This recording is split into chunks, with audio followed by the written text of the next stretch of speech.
Hi, everybody. This is Silvio Canto in Dallas, Texas on Monday, February the 24th, and welcome to our commentary. We recorded our weekly show with Bill Katz, the editor of Urgent Agenda. It's right before this one on the archives. And we talked to Bill a little bit about the Trump presidency, Ukraine, and a few other things like we like to do with Bill. So it's always a very complete program. I certainly would encourage you to check it out. It's an audio program, but it's available also on the video as well. Anyway, let's talk a little bit about what's happening in the media. And, a poll came out today that was very fascinating to me. It was by Harris, the Harris organization, Harris Harvard organization. This is a poll directed by Mark Penn, a very good guy who has been working in politics for a while. He goes back to the Clinton administration, and he was also involved in the Hillary Clinton campaign back in 2008. So this is a guy with a lot of experience who knows what he's talking about, is usually a pretty good, has a pretty good eye, pretty good feeling for what's happening in the country, and his polls are usually very good. And he did a poll basically saying that Donald Trump is +9 when it comes to approval, something like 53, 42, something like that, when it comes to approval, which is a pretty good number for a president. Let's face it, when you have majority approval, that's a pretty good poll. But it's when you get inside the numbers that it really gets interesting for President Trump, because you begin to see the different policies that he's pursuing, and he's way up in all of them. Whether it's this DOGE project of saving money or eliminating abuse, whether it's the border. I mean, just in general, Trump's policies, in fact, you could argue, based on the numbers, that Trump's policies are more popular than Trump himself. Because some of these policies, he's up 10, 15, 20 points in the policies, and he's only 9 on a personal approval basis or a presidential approval basis. So the things that he's trying to do are more popular than him, which is, I think, an indication of how close to reality the Trump campaign was. What I mean, Trump to where the reality of where the American people are politically, is no question that his campaign was much closer to that than the Kamala Harris campaign. So really, it's a fascinating poll that it clearly shows, at least this one poll, and there's so many of them, so I tend to pick the ones that I trust the more. And this one I trust, by Mark Penn. So I've got to believe, I'm going to bet that this poll is correct, and that Donald Trump's policies are very popular. I mean, deporting criminal aliens, like 81%, something like that. Men playing in women's sports, huge numbers support President Trump on that.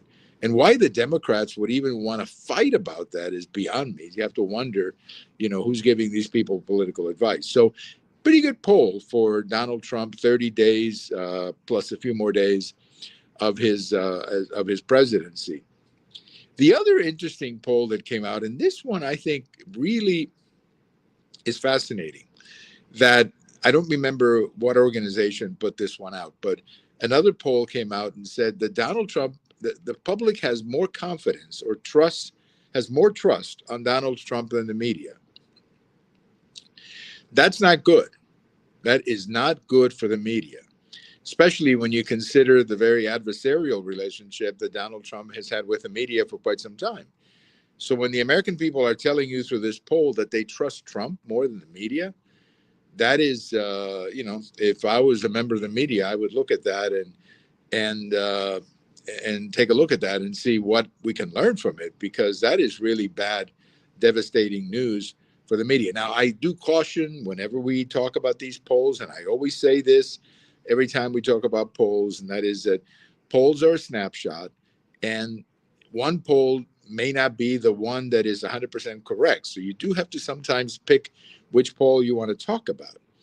But I don't think this one poll is that off base. I do think that the media has hurt itself a great deal with the approach that they've taken. Now, you heard about Joey Reid her show being canceled. You heard about Jim Acosta being canceled. I mean, these are people who were clearly defined by the anti-Trump positions that they took, and now they're out looking for work. So obviously, there's something happening out there that the public is saying, we don't want more of that. We don't want that hysterical anti-Trump coverage that has been, in essence, the essence of our media coverage for the last few years. We don't mind people who criticize Trump. I mean, like myself, I voted for Trump, but yet, I don't mind, criticizing him whenever I have to criticize him. I've criticized him many times. But the hysterical anti-Trump, almost fanatical attack on Trump that we saw from the media for so long, I think that has backfired. And the public just doesn't want to hear more of that. And clearly, the whole garbage about Trump being a traitor or, Hitler and all this kind of stuff, I think that has all backfired on the media. And they have to really reassess their position, because when you lose the public, what else do you have?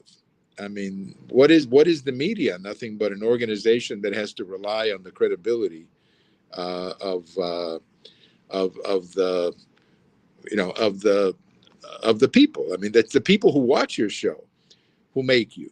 And if they're not watching or they don't trust you, then you've got some problems. That's all I can say about that. So that, some good polling, I would think, here for President Trump. Again, 30 days plus a week or so of his presidency.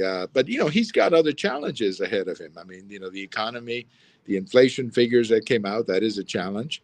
Ukraine could still blow up in his face. I mean, all kinds of things that he's got on his plate right now. But clearly, he's off to a good start. And the American people, I think, appreciate the commitment that he's making to the country, and the fact that he wants to fix problems. And that seems to be what motivates him to do these things. And that's something I think the public generally appreciates. I think there's also something else too, and that is the contrast with the Biden administration. I mean, the reality is that the Biden administration, I mean, look, I got to a point where I felt sorry for President Biden, because I think he was not up to the job. He was clearly not in control of things. Who was running the country? I don't know. I think you'll see all these stories come out here over the next year or so as to who was running the country, but it was not Joe Biden. And I think the American people saw that, and that's one of the reasons that they wanted to make a change and put somebody in the White House who's at least running the country. You can disagree with him, but at least you know who to criticize. And in the case of Joe Biden, again, I don't think it was him. I think somebody else was behind, as they say, somebody was moving the people here and moving the parts. Anyway, just check out my interview with Bill Katz. It's the one before this one. And I just had a couple of thoughts I wanted to tell you about here Monday night. Thanks for listening. Thanks to Bart. I think it was Bart who checked in with a message. And thank you for listening. And this is Silvio Canto in Dallas.